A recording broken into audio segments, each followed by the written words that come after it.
drip on. Talking about that work, don't hit my iPhone, hit my flip phone. What's up, you guys? It's your girl Deshay, and I'm back with another video. If you're new to my channel, welcome. Make sure you click the notification bell and you subscribe so that way you don't miss any videos. I do post every Tuesday and Thursday at 6 p.m. So, as you can tell by the title, we're going to do a story time today. Just put a little disclaimer out there. I've been hesitant for quite some time on doing this video. Initially, I wanted to do this video a little while after the labor and delivery or the situation happened, but I've postponed the video. I've come up with every reason not to do the video. I actually am re-recording my initial video that I recorded. I'm sad to say that I'm a person that people like to look at me as a very strong person, but you know, certain situations you can only be but so strong. I have every reason to be emotional with the situation, but you know, I personally was just not comfortable with, you know, crying on camera or letting people see that side of me. But my husband told me to go ahead and post that video. Hey, if I cry in this one, then it just is what it is. But you know, it's not so much of me crying, but I just don't want it to be a completely like sad and negative situation. My main purpose for the video and wanting to share with you guys is so that you know these things do happen, and just to share. And I think in these situations, people should be more transparent. I feel like it's not normalized to post, you know, pictures on your social media because you don't want to make other people uncomfortable. It's not normalized to talk about your losses on social media. And being someone who's have experienced the loss, I realize, I've joined the community of women on Facebook, and I've come to realize that it's not an uncommon occurrence, and it should definitely be talked about. And I like the fact that I can scroll, I can look for this topic on YouTube and see other women that are comfortable sharing their experience. Before, initially, when it happened 2 years ago, I saw videos, but there weren't many videos, and some of the videos were from years before that, like a year before that, 2 years before that. So I feel like now that I'm about to welcome my baby boy into our family, into this world, now is the time to go ahead and just peel that band-aid back, share my story and share my experience, hopefully help someone else. And I hope you guys appreciate, you know, this video. So, and then disclaimer, if you're pregnant and you're not comfortable with this, please do not watch the video. If it makes you uncomfortable, I do not want any pregnant ladies watching the video and getting anxiety or worrying more than they need to. You know what I mean? I wouldn't suggest anybody that's pregnant and, you know, experiencing a good, healthy pregnancy to make themselves anxious or build that anxiety, you know, because this is a beautiful period of time that you should be enjoying. But that's completely on you. So, getting right into the story time. So, in February of 2018, my husband and I, we got married. Our initial goals, you know, we had a whirlwind romance. Our initial goals were that we were going to get married, and immediately start a family, and it happened pretty quickly. Like, we got married, and even my coworkers like, I give it a month, I give it 2 months. You about to be pregnant. And sure enough, in April, I think it was April, I found out that I was pregnant with our daughter. So it started off there. Me personally, I can tell very early when I'm pregnant. I did experience a miscarriage the year before that. So even then, right away, you know, all my pregnancies, I found out at like 4 weeks. As soon as you can get a positive, I've gotten positive. So I found out that I was pregnant, and right away we were excited. About a week or two later, I went to the bathroom, and I woke up, and I felt moisture or wetness down there. So I went to the bathroom, and when I went to the bathroom, I realized that I was bleeding. So initially, I don't know why, I assumed the worst. I was crying. We went to the emergency room to get checked out, and the situation with that was that the emergency room said it was threatened miscarriage, but they saw the baby. The baby had a heartbeat. Of course, they didn't like print off ultrasound photos or anything for me, because at the emergency room, that's not really what they do. They just want to make sure the situation's okay, you're doing okay, and then they send you on about your way, follow up with your physician. So that was the case in my situation. I was told to follow up with my OB, but the bleeding never increased, and then it was more so like spotting when I wiped and everything. So after leaving there and feeling comfortable, kind of dumb, I waited about a week, and I called my doctor like, hey, I had scheduled an appointment, but I went to the ER about a week ago for bleeding, but I'm still experiencing bleeding, but it hasn't picked up. And they were like, okay, so we're going to go ahead and get you to come in. At that point, I was like 6 weeks pregnant. So, no, I lied. I'm sorry. I was like 8 weeks pregnant. So, yeah, because when I went to the hospital, I was like 6 weeks pregnant. So when I went to the doctor's appointment, I was like around 8 weeks pregnant. I was so close to 7 weeks when I went to the ER. So long story short on that, they did ultrasounds. Once again, baby looked good, baby looked healthy. I had a very small subchorionic hemorrhage, which is basically like a bleed by the sac, like bleed with your pregnancy. It can cause miscarriages.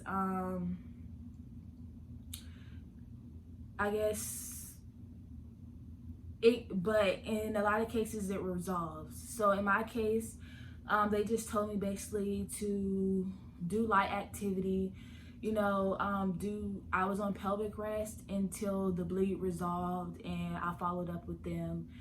And so I went home, took it easy, not like, just resume my regular activities minus the activities that got me pregnant. And basically like 2 weeks later when I followed up, the issue had resolved itself. So I was more than happy about that. Everything had been smooth sailing from there on out in the pregnancy. It was just me growing and enjoying the pregnancy. I didn't really have a ton of symptoms. So everything was going fairly well. So my husband and I, we went on a trip to Georgia for my sister's birthday. Her birthday is in August. So we went there. We celebrated one of his friends as well, because his birthday is the same day as my sister's. So we celebrated the birthday weekend. Of course, I didn't really do anything. When we went to the friend's house, I just sat there and chilled on the couch while everybody else drank and had fun, enjoyed themselves. But on the way back that Sunday, that's when everything basically came into action and things started to change. So on the way back that Sunday, I noticed that my underwear was wet on the way back. It wasn't a huge spot, and it wasn't enough that I immediately assumed it was fluid, but I was not too sure that it was urine either. So we're on a long 6-hour trip, so I'm just like, I do have to really pee very badly. Maybe I'm getting to that big pregnancy stage where baby girl is on my bladder and I'm leaking.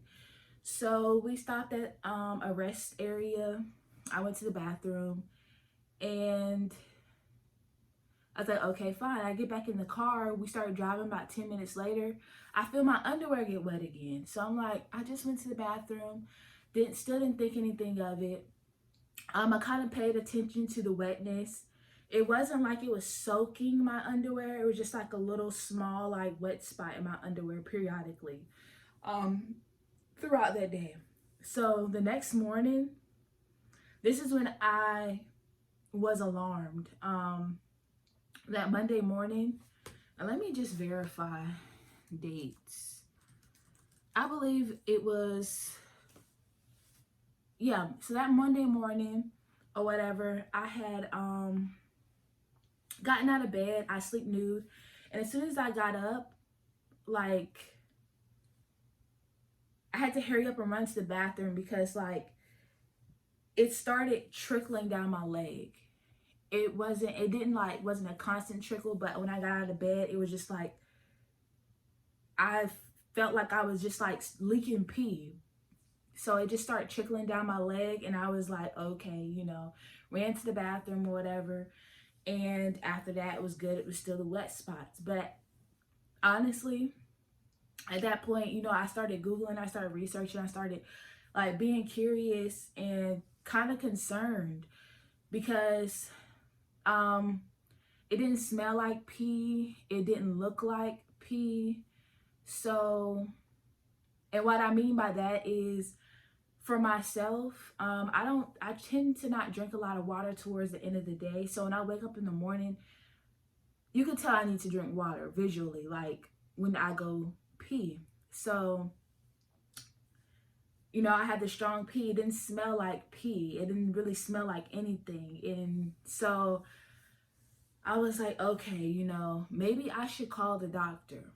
So I called the doctor and I spoke with the nurse, and she basically told me to do a towel test at home. So that's what I did.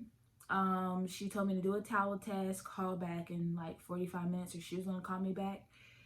And if it was dry, then it was more than likely that I was leaking urine, like urine incontinence, basically because I'm pregnant, and to drink plenty of water and do Kegels type situation. I'm just like, okay, whatever. Like, you know what I mean?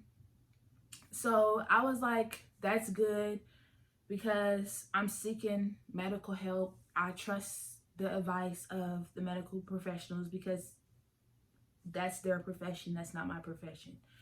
So that's what I did. And I don't know if I just said this, but she told me to call back if I was still concerned. So I went to work that day. I was drinking plenty of water also because I had researched that when you're leaking fluid, then it's good to stay hydrated to keep your fluid levels up because your baby can produce more fluid. So I was drinking plenty of water. I was constantly going to the bathroom. Now, this is what alarmed me. I was drinking so much water that when I was at work, and she was so low as well. I remember being at work and they were like, someone commented and was like, girl, you ain't ready to have that baby yet? Like, you look like you're ready to have that baby just because, I'm like waddling. She was like, it was a lot of pressure and she was right on my bladder.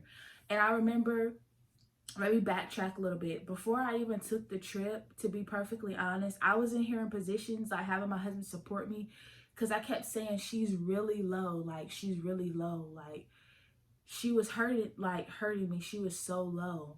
And I was like, dang, girl, why you so low? So I kept trying to like elevate my legs, or I was like, maybe I should do a headstand to try to get her to slide back up or something. Like, so she had been low for about a week, I would say, some days leading up to what actually happened.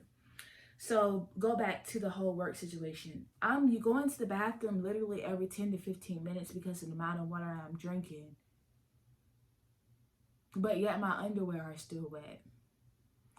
So I got up the next morning, fast forwarding, got up the next morning, and same occurrence as the morning before. So I was like, you know what? No, I'm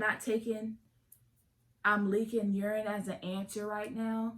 I'm going to call the doctor. So I called back. I asked for the same nurse because she told me to,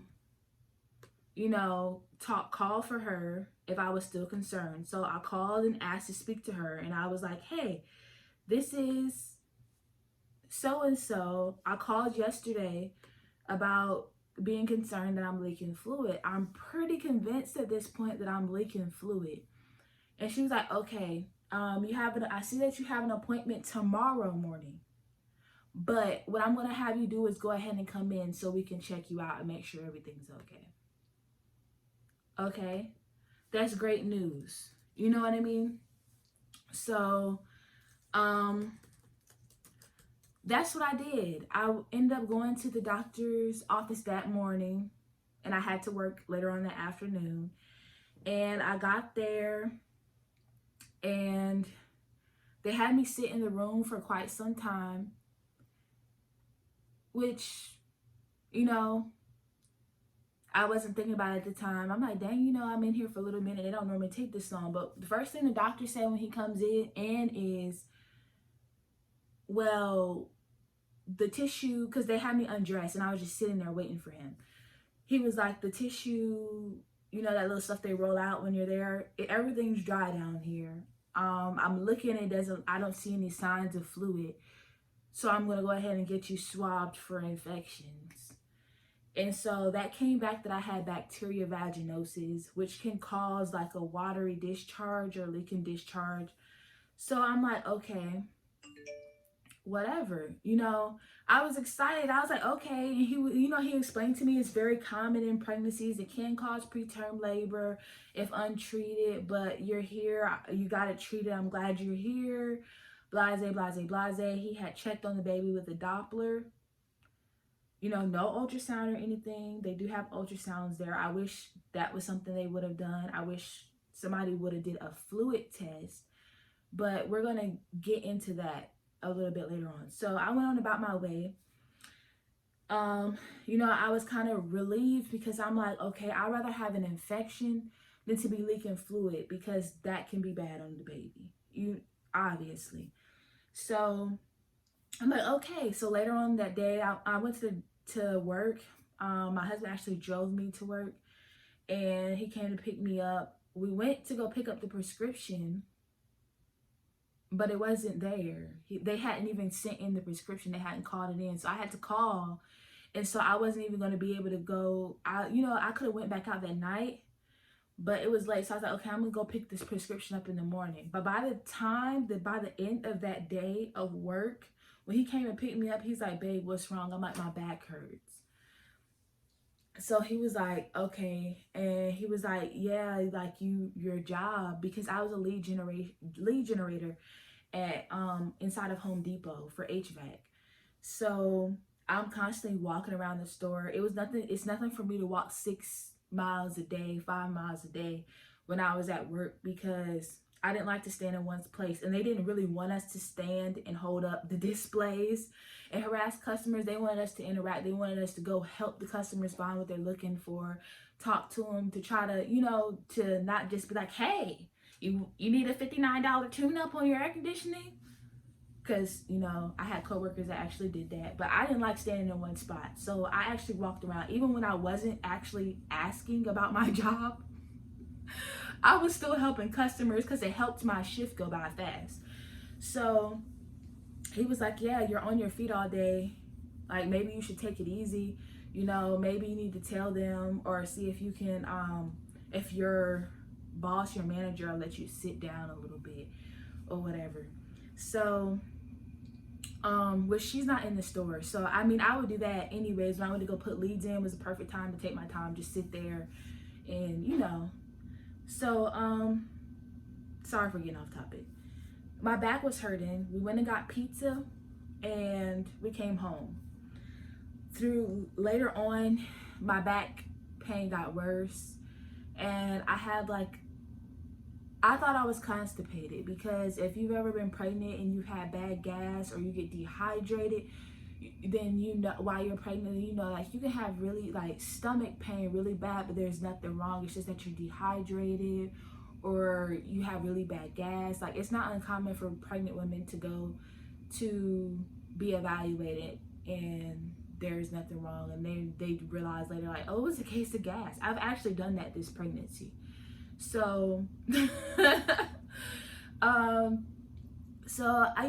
told my husband, like, he was just like, why are you still trying to clean up? Why are you still, like, I got the dishes, I got all this, you need to go take a shower and lay down or whatever. So I'm like, okay. He works at night, so he left. He was like, are you feeling better? I was like, I just really feel like I'm constipated, like, and I have been trying to go to the bathroom like all night. Like, I just assumed I was constipated.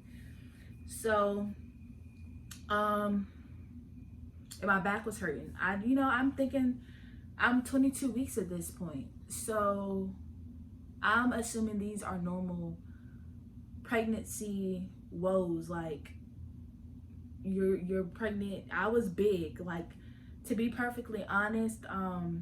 In that pregnancy, by the time I was 22 weeks, I started off at like 125 pounds. I was 165 pounds. Right now, I'm not even 160 pounds. I'm like 155 pounds. And my stomach was probably just slightly smaller than this. Like, I got really big with her really fast. So I was just assuming, like, all the weight, like, the pregnancy was starting to just take a toll on my body. So I went to sleep, and I remember throughout the night, my stomach would hurt, get uncomfortable, and I would switch, because I would roll over to the opposite side. Later on, I'll feel uncomfortable again or feel stomach pain. I will roll over to the opposite side because I'm asleep. So it's not apparent to me at this point that these are actually contractions. I'm just thinking, like, okay, I'm happening to be uncomfortable, because anytime I feel any kind of uncomfort anyways, I usually roll over. I'm a fairly light sleeper. So, and it takes a lot for me to stay comfortable. Like, even now, I toss and turn all night. So, I'm getting uncomfortable. I'm like, dang, I'm thinking to myself, like, I really wish I could use the bathroom.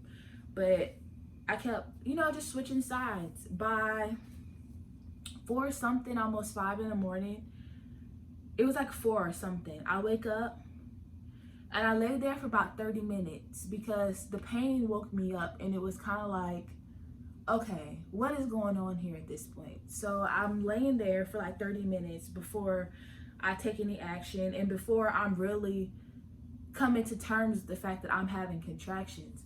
So I'm Googling, and I'm like, first I woke up and I paid attention to the pain. The contractions were 5 minutes apart. So I woke up and I was laying there, and I'm like, okay, it's a pain. The pain went away. So I paid attention to the time. I did that for about 3-4 of those, and I'm like, these are contractions. But I'm Googling Braxton Hicks, and then I'm Googling like labor contractions. I'm like, okay, these seem like labor contractions, but it's too early for me to be going into labor. And I'm not sure, because, I'm thinking, like, maybe I'm supposed to be in this excruciating pain. How everybody, like, how people like to describe contractions as like the worst thing. So I'm just, in denial. So I called my sister, and my sister basically had told me, I'm like, hey, like, what did contractions feel like? How did you know you were in labor? And she was like, girl, it's too early for you to be having contractions. And I'm like, I know. And she was like, do you know what time it is? And then she's like, girl, I don't know. She was like, because I had C-sections. She said, the one time that I did, kind of have labor contractions, she didn't know because she was contracting in her back. So when she went to go get her C-section, her scheduled C-section, they told her that she was having contractions. They was like, yeah, you're already having contractions. Like, you're starting labor. You didn't know you were having contractions? She's like, no, I had no idea. Even myself, I have a very high pain tolerance. So even the stomach pain I was experiencing was not as bad as, like, I could compare my contractions to my cycle every month. It's just not constant pain. Like, that's how it feels to me. So, you know, it's not, it wasn't made, like, it wasn't apparent to me at the time. So she was like, time him. And I'm like, okay. And she was like, yeah, time him and call me back. So by this time, it's like almost 5 o'clock in the morning. I call her back and I'm like, yo, sis, I'm having contractions. Because at this point, the intensity is picking up. So I'm like, okay, I'm definitely having contractions. And she's like, okay, have you called Jalen? And I was like, no, I haven't called him yet. And she was like, call Jalen or whatever. And you call the hospital and see what you need to do. Like, you know, because like I said, she had C-section. So she's kind of like, I don't know what to do at this point. And I'm like, I don't know what to do at this point. Obviously I did need help. So I called the hospital and they were like, how far are you? They got my information. It was like, honestly, I can't give you any medical advice over the phone. I think you should just come in to be seen. And I was like, okay, bet. So I get off the phone. I'm texting my husband because if I am having contractions and I'm going into labor, I'm panicking at this point. I'm 22 weeks. That's the only thing that's stuck in my head. And I'm like, my husband's not home. We have one car. How am I getting to the hospital? He needs to get here. So I'm texting him. And while I was coming to realization anyways, I was texting him like, hey, babe, you know, I'm still having pains, blase, blase, blase.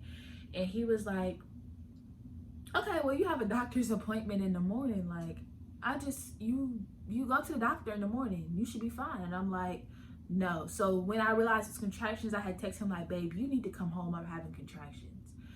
And he's like, okay, I'm trying to come home. They're not letting me go because they're waiting on, his shift wasn't over till 6. Mind you, you would think in a situation like this, a job will call and their employees and be like, hey, is it possible for you to come in earlier? We have, you know, one of our workers need to leave. We have an emergency situation. I don't know if that was the case, but for whatever reason, they did not let him leave. Like, he could have just walked out, and now that's something that he wish he would have done, or we both agreed like, hey, when it comes to stuff like this, we'll worry about your job later. Because if they can't understand that it's an emergency, then something's wrong. You know what I mean? You're worried about securing a building. Your wife is in labor, preterm labor. Not like, maybe they assumed like, oh, she's having contractions. You know, labor lasts all day. No, that's not what the situation was. So at this point, I went to the bathroom and I still felt like I had to use the bathroom. So I tried to push, and that's when all hell broke loose. So I started like trying to push, and I was like, maybe I just still need to use the bathroom. I felt something like move down, or pressure like move into my vagina, and instantly, this is probably wrong, I stood up. No, I wiped first, and after I wiped, I realized there was blood on the tissue. So at this point, I said, okay, yeah, stop pushing, flush the toilet, got on the phone, called my cousin. She didn't answer. Like I said, it's in the middle of the morning. She didn't answer. I called my coworker. Because at this point, no, I called my sister, and she's like, you're bleeding. And I was like, yeah. And I told her what I felt, and she was like, okay, call somebody, call an ambulance. So I'm like, okay, first let me see if I can get somebody to come pick me up. So I called my coworker. She said she was coming, but then she realized she stays like 40 minutes away from me. So she called back and was like, you know what? I don't want to risk it. I don't want to take no chances and something happens. My daughter's babysitter hasn't even gotten here yet. She was like, call the hospital. She was like, call an ambulance, call 911, and text me your husband's number. So that way he can keep me updated. We can, you know, let me know what's going on. So I was like, okay, cool.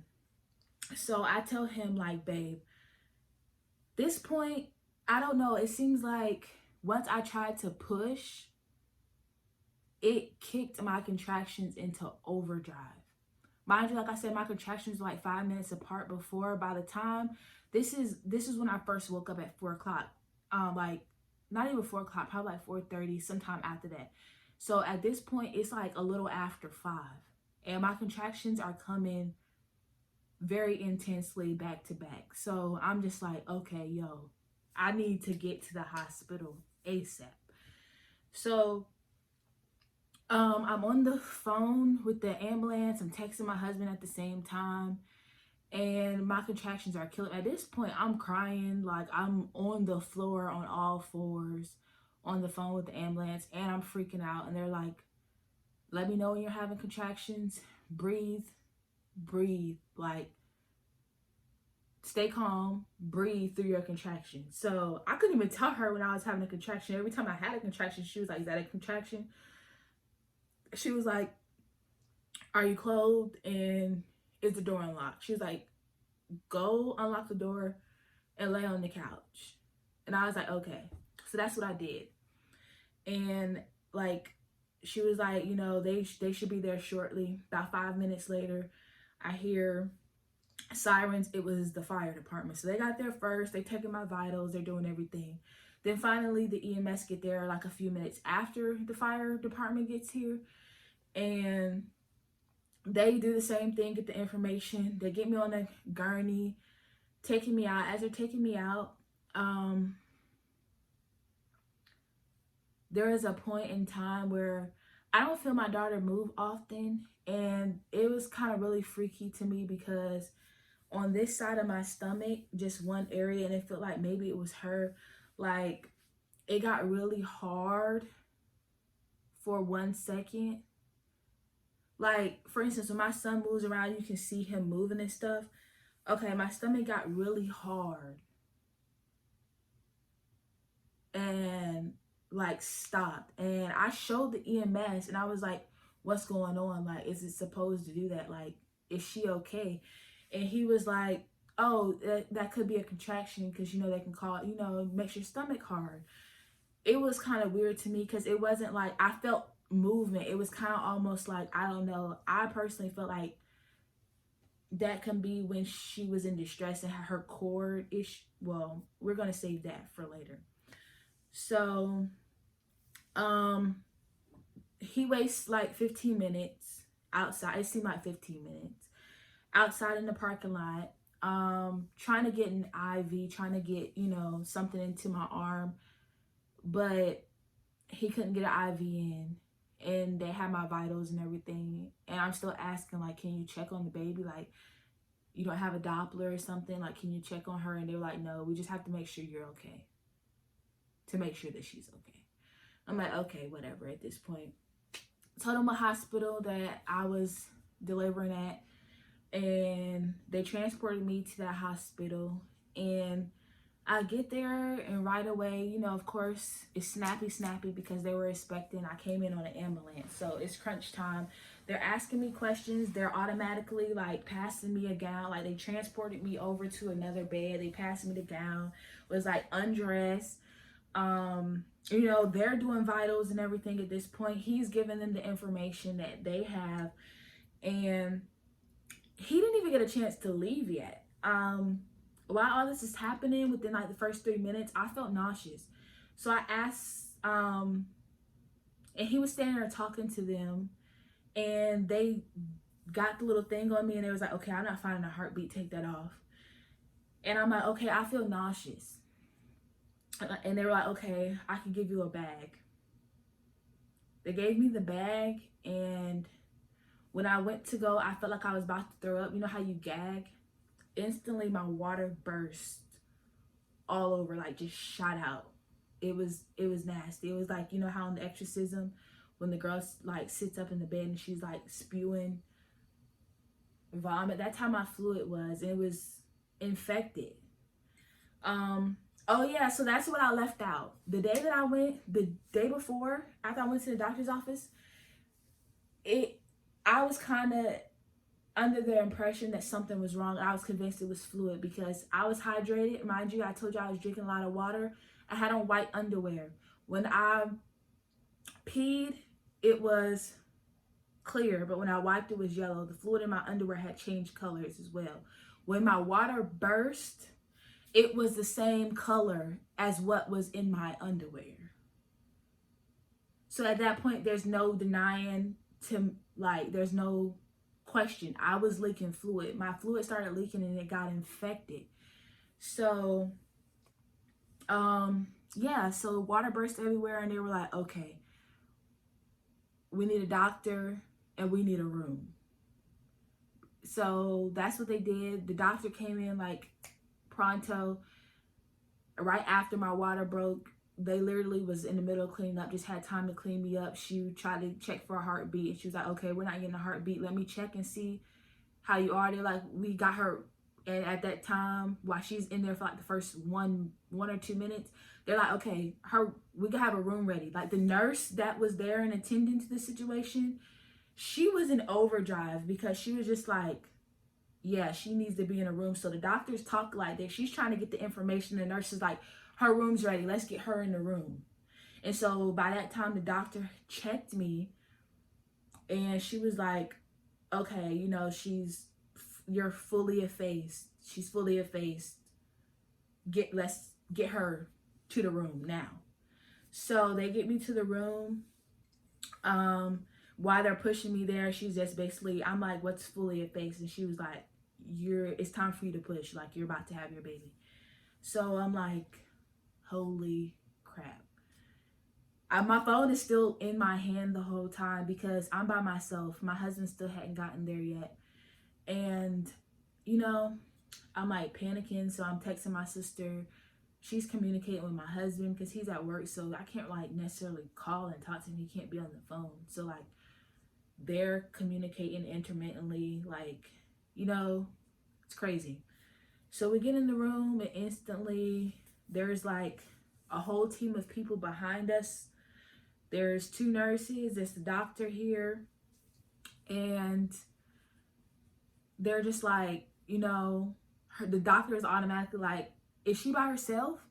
And they're like, the nurse is like, her husband's coming. Like, it's okay, her husband's coming. I'm like, my husband's on the way. She's like, okay. So she was like, you ready? Because we need you to go ahead and start pushing. So started pushing. By this time when I got wheeled in the room, as soon as I got in there, I texted my sister and was like, I'm about to have her. And she was like, what? That was the last message from me and her that we exchanged until after. And so started pushing. Initially when I was pushing, it was hard for me to get my daughter out because she was coming out, she was breached. She was coming out breached and the umbilical cord was like knotted around itself. So like the umbilical cord was really tangled and had a knot in it. And it was trying to come out at the same time as her foot was. So it was hard for me to like push past that for a few seconds. But she was like, okay, and I was telling her it was hurting because she was trying to like, I guess stretch me while I was trying to push past that. And I was telling her I was hurting. So I tried to push like once or twice without her doing that. And then she was like, really, your only issue is this umbilical cord. She's like, if you let me maneuver a little bit, then you're good to go. So I bear through the pain because I didn't have any IVs. I didn't have anything. And I'm having excruciating contractions. Pushing with the contractions is literally like the worst feeling. Like it was so much, I felt so much better pushing when I wasn't having a contraction. But of course, that's what the contractions are for. So I was just like, they were like, do you want to stop for pain medication? I was like, no, like, let's get her out. Because at this point, you've already told me my daughter doesn't have a heartbeat like 5-10 minutes ago. Like, you didn't say you don't have one. You just said you couldn't find one. So that's all I'm thinking. And I'm like, she needs to come out. So I did that. And she came out instantly. As soon as I didn't even get to see her, once she slid out, they took her. behind, you know, to the back of the room or whatever. They were in front of me, but they were all standing like this, so I couldn't see anything. So I text my sister and I'm like, I had her. And she was like, already? Because it's only been like 10 minutes at this point, like literally 5-10 minutes. And she's like, already? And I'm like, yeah.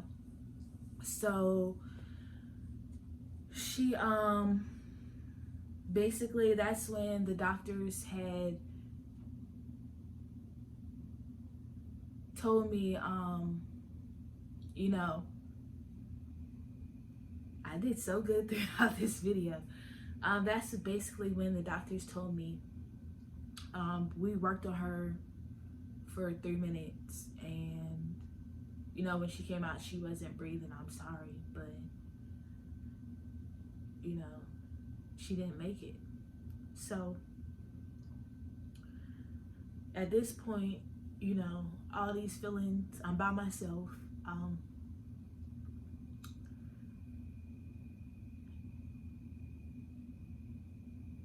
Whew. So at this point, you know, I'm basically like just losing it, you know. I'm crying, I'm breaking down. Nurses are like, you know, rubbing my back, you know, soothing me and everything. The NICU team is leaving out of the room. And they're like, do you want to hold her? And honestly, I almost said no, you know.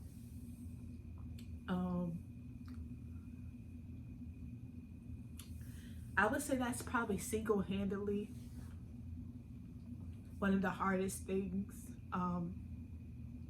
ever that I've had to go through. Whew.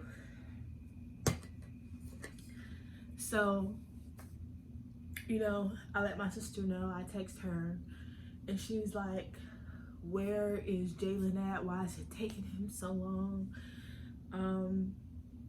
I'm wondering the same thing. He ended up going to the wrong hospital in a panic. We didn't tell him. I didn't realize until he was almost there. I thought I told him because I did text him a couple of times. And he had called, and but then like she talked to him and she was like, yeah, he's almost there. And she was like, you didn't tell him? And I was like, no. She said, because he just told me that, you know, you had her and that he was about to come see y'all, like, you know. And so he wasn't aware until he actually got there in the room, which is kind of a good thing because he's already panicking going to the wrong hospital. You know, I wanted him to get there safely as well, but it was just so much going on in the time, and that's not something I want to tell my husband over the phone while you're trying to get to your wife, you know. So he came in and I was holding her, and there was 2 nurses still in the room, you know. And they're like, we're glad that you made it or whatever. And I asked him, like, he sat down and he was just looking at me holding her, and I was like, you want to hold her? And he was like, yeah. And so he held her, and he just, you know, literally I took a picture of it because I've never seen his face like that. And because, you know, I wanted to capture that moment with him and his daughter, but it broke me just seeing his face. And I guess the nurses realized, like, they need a moment. So he was just holding her because came in, you know, they asked him how he was doing and stuff, and then they just kept doing what they were doing. And then after like a minute, they were like, okay, we're gonna give y'all a moment to yourselves. So literally he was holding her before they left out the room. I guess this is what made them realize, because he was just sitting here and he was staring at her. He didn't like look up, he wasn't looking anywhere, he was just like staring at her. So they left out, and instantly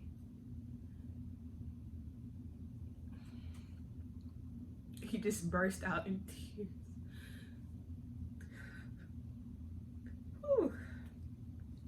So yeah, so intervention, hold on.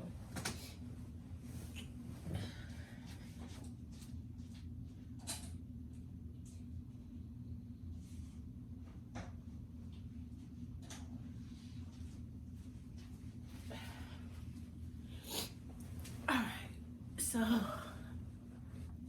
like he burst out in tears or whatever, and I basically, you know, I told him everything that happened, and he came over there where I was in the bed, like got on the bed with me or whatever, and we just sitting there holding each other, crying and comforting each other. And you know, he was comforting me and asking me, was I okay, and how I was doing, and you know, everything of that nature. And that's how I explained to him what happened. And I also told him that before he got there, a social worker and like the hospital's priest had came by and asked, you know, if we would like to have to be prayed for, you know, and everything. And I was like, they like anytime somebody came in, like social worker, the priest, because well, actually social worker hadn't came yet. The nurse told me like she would be in shortly, but I told her basically they had told her my husband had not gotten to the hospital yet, so she waited for a while. But you know, the priest came and they kind of told her like, yeah, her husband's not here yet. Once he gets here, then you know, we'll let you guys know and you can come back, kind of situation. So we did that. They gave us the option of autopsy. I mean, she was fine. Now that I'm having this pregnancy, yeah, it was preterm labor, and they you know, they don't really know why it was preterm labor. Their guess was an infection that gave me preterm labor. But now that I'm pregnant, I switched doctors and everything. They asked me to explain what happened in my last pregnancy, and I told them. And the first thing, even when the end everything was done with that other doctor, they told me like, you know, once you're ready to try again, we're gonna, you know, let us know immediately when you're trying. As soon as you get pregnant, we're gonna have you switched over to a specialist. And then she also told me while I'm in the hospital, like literally right after I just gave birth, like, oh, you know, if you want to try again, wait 2 cycles. And I'm not even gonna lie, I'm kind of offended by that. So if you're a healthcare professional or you know someone that is, wait until somebody asks you that question. Because there are women who want to immediately like get pregnant again because they're trying and this has been a struggle for them. Or there's women who feel like, and I'm saying this from speaking to other women in these situations, that feel like, you know, they're ready to try again and they hope, like not selfishly, but they hope, you know, to try to get over the pain. They want to go ahead and they want their babies, you know, like they miss the feeling of being pregnant, so they want to try again right away. But then you have women like me who take offense to that, like, and I hope nobody gets offended, but the terms that I use when I explain this to like my mom, I'm like, this is not I'm not a puppy mill, you know? Like, I just had a baby. I lost a child. I'm not, you know, I don't even know how to explain it, but I took real offense to that. Like being told immediately after giving birth, like, hey, you know, it's okay, when you're ready to try again, just wait 2 cycles if you want to try. What, lady? So yeah, I see you just told me I could come and follow up with you in a week. That's something you should have told me a week later. Don't tell me that right now. So I was really offended by that. So but yeah, so They basically, now that I'm pregnant and the high-risk specialist wanted to check my cervix, they came to the conclusion that basically I have incompetent cervix, and they said more than likely that's what happened in my last pregnancy. At my 18-week appointment for this one, I mentioned before, the ultrasound showed that I was funneling. So I was already funneling at 18 weeks. And the doctor basically told me then, you know, hey, if we don't get this cerclage with because the amount of I was funneling, like my cervix was long. So basically the cerclage kept my cervix long because he sewed it shut, you know, at a good point at the top. But he basically told me, you know, hey, if you don't get this cerclage, then you could possibly lose your baby in a couple of weeks. Like, indefinitely, you're going to go into preterm labor again. Not necessarily, you know, 22 weekers do make it. Who's to say when? Because there's a lot of successful incompetent cervix situations where they don't get the stitch, they opt not to get it, or it's too late for them to get it, and they just do bed rest. Me personally, when he mentioned the stitch, I had already researched, and I felt like the benefits outweighed the risk for me personally. So, and it was, you know, before I was too far to a point where I was already funneling or the bag was bulging. So that's basically my story, you guys. So I just want to say, if you guys feel like something's wrong, speak up, advocate for yourself. You have to advocate for yourself. Doctors, and I hate to say this, and I'm not saying that I was failed, everything happens for a reason, but I feel like the situation should have been handled differently. Had I went into L&D, they would have checked me for leaking fluid. Ultrasound could have shown low fluid, anything, you know what I mean? They probably could have did labs, and realized I was having an infection. I was having infection markers, like symptoms of infection, really, to tell you the truth, when I went to the doctor's office. So it's kind of crazy to me that, you know, I was swabbed and told, oh, you have bacterial vaginosis and sit on your way, because I know it causes watery discharge. I didn't know bacterial vaginosis leaks down your leg when you get up from laying down for periods of time. So, and then also, just to let you guys know as well, I'm in a prom group because I wasn't sure what happened. So I joined both an incontinent cervix group and a prom group, which is like basically premature rupture of water. And a lot of women are swabbed and told that they're not leaking fluid. And indeed, later on, an ultrasound shows they're leaking fluid. Those tests are wrong a lot of times. Like, it seems like they're more wrong than they've been right, from seeing these women's story and telling like, hey, I went to the doctor, they said it's not fluid. And then 2 days later, they're like, oh, I went back to the doctor, my water fully ruptured today. Or I had an ultrasound and I'm definitely leaking fluid. My fluid is low. So advocate for yourselves. That is my biggest advice when you're pregnant or medically, period. Advocate for yourself.